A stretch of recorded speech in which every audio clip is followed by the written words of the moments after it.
بسم اللہ الرحمن الرحیم فی قلوبہم مرض فزادہم اللہ مرضا وَلَهُمْ عَذَابٌ أَلِيمٌ بِمَا كَانُوا يَكْذِبُونَ۔ ترجمہ: ان کی دلوں میں بیماری ہے تو اللہ نے ان کی بیماری میں اور اضافہ کر دیا، اور ان کے لیے ان کے جھوٹ بولنے کی وجہ سے دردناک عذاب ہے۔ فی قلوبہم مرض، ان کے دلوں میں بیماری ہے۔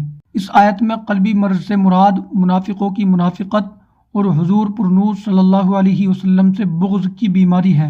معلوم ہوا کہ بدعقیدگی روحانی زندگی کے لیے تباہ کن ہے، نیز حضور اقدس صلی اللہ علیہ وسلم کی عظمت و شان سے جلنے والا مریض القلب یعنی دل کا بیمار ہے۔ جس طرح جسمانی امراض ہوتے ہیں، اسی طرح کچھ باطنی امراض بھی ہوتے ہیں۔ جسمانی امراض ظاہری صحت و تندرستی کے لیے سخت نقصان دہ ہوتے ہیں، اور باطنی امراض ایمان اور روحانی زندگی کے لیے زہر قاتل ہیں۔ ان باطنی امراض میں سب سے بدتر عقیدے کی خرابی کا مرض ہے، اور اس کے علاوہ تکبر، حسد، کینہ اور ریاکاری وغیرہ انتہائی برے مرض ہیں۔ ہر مسلمان کو چاہیے کہ باطنی امراض سے متعلق معلومات حاصل کر کے ان سے نجات حاصل کرنے کی کوشش کرے۔ فزادہم اللہ مرضا، تو اللہ نے ان کی بیماری میں اور اضافہ کر دیا۔ مفسرین نے اس اضافے کی مختلف صورتیں بیان کی ہیں۔ ان میں سے 3 صورتیں یہ ہیں۔ نمبر 1، ریاست چھن جانے کی وجہ سے منافقوں کو بہت قلبی رنج پہنچا، اور وہ دن بدن حضور پر نور صلی اللہ علیہ وآلہ وسلم کی ثابت قدمی اور غلبہ دیکھ کر حسد کی آگ میں جلنے لگے۔ تو جتنا نبی اکرم صلی اللہ علیہ وسلم کا غلبہ ہوتا گیا اور آپ صلی اللہ علیہ وسلم لوگوں میں مقبول ہوتے گئے، اتنا ہی اللہ تعالیٰ نے منافقوں کے رنج و غم میں اضافہ کر دیا۔ نمبر 2، منافقوں کے دل کفر، بدعقیدگی اور نبی کریم صلی اللہ علیہ وسلم سے عداوت و دشمنی سے بھرے ہوئے تھے۔ اللہ تعالیٰ نے ان کی ان چیزوں میں اس طرح اضافہ کر دیا کہ ان کے دلوں پر مہر لگا دی تاکہ کوئی واعظ و نصیحت ان پر اثر انداز نہ ہو سکے۔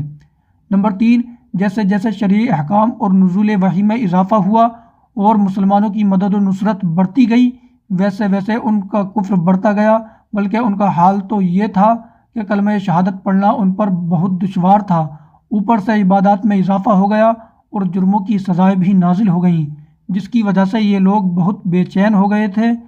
وَلَهُمْ عَذَابٌ أَلِيمٌ بِمَا كَانُوا يَكْذِبُونَ، اور ان کے لیے ان کے جھوٹ بولنے کی وجہ سے دردناک عذاب ہے، یعنی اللہ تعالیٰ اور آخرت پر ایمان لانے کا جھوٹا دعویٰ کرنے کی وجہ سے ان کے لیے جہنم کا دردناک عذاب ہے۔ اس آیت سے معلوم ہوا کہ جھوٹ بولنا حرام ہے اور اس پر دردناک عذاب کی وعید ہے، لہٰذا ہر مسلمان کو چاہیے کہ وہ اس سے بچنے کی خوب کوشش کرے۔ حضرت عبداللہ بن مسعود رضی اللہ تعالیٰ عنہ سے مروی ہے، رسول اللہ صلی اللہ علیہ وسلم نے ارشاد فرمایا، سچائی کو اپنے اوپر لازم کر لو، کیونکہ سچائی نیکی کی طرف لے جاتی ہے، اور نیکی جنت کا راستہ دکھاتی ہے۔ آدمی برابر سچ بولتا رہتا ہے اور سچ بولنے کی کوشش کرتا رہتا ہے، یہاں تک کہ وہ اللہ تعالیٰ کے نزدیک صدیق لکھ دیا جاتا ہے۔ اور جھوٹ سے بچو، کیونکہ جھوٹ گناہ کی طرف لے جاتا ہے، اور گناہ جہنم کا راستہ دکھاتا ہے، اور آدمی برابر جھوٹ بولتا رہتا ہے اور جھوٹ بولنے کی کوشش کرتا رہتا ہے، یہاں تک کہ اللہ تعالیٰ کے نزدیک کذاب لکھ دیا جاتا ہے۔ حضرت انس رضی اللہ تعالیٰ عنہ سے روایت ہے، حضور اقدس صلی اللہ علیہ وسلم نے ارشاد فرمایا، جو شخص جھوٹ بولنا چھوڑ دے اور جھوٹ باطل ہے، اس کے لیے جنت کے کنارے میں مکان بنایا جائے گا۔